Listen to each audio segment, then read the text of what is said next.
Her der vil jeg godt lige vise en ny, rigtig god feature, vi laver til Go Shopping.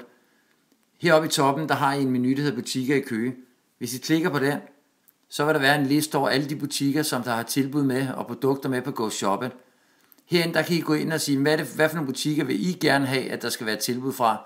Som udgangspunkt, så har I alle butikker liggende. Men jeg kan så vælge at sige aktiv fritid. Den vil jeg ikke have tilbud fra. Så siger jeg udeluk butik. Og så kan jeg sige bjergkæden. Den vil jeg heller ikke have tilbud fra. Udeluk butik. Så næste gang jeg kommer ind på Go Shopping, så vil der kun være tilbud for de butikker, som jeg selv har valgt.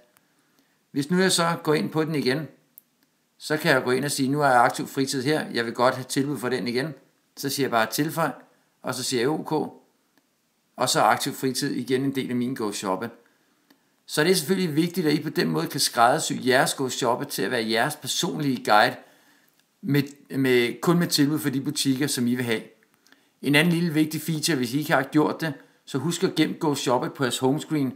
Hvis det er en iPhone, så trykker I hernede, så siger I føj til hjemmeskærm, så siger I tilføj, og så lægger den sig herud, så har I den på nøjagtig samme måde som en app, og kan bare trykke her, og så kommer I ind på jeres personlige shopping guide. Så husk at bruge de funktioner, det er det, der gør den skræddersyet til dig.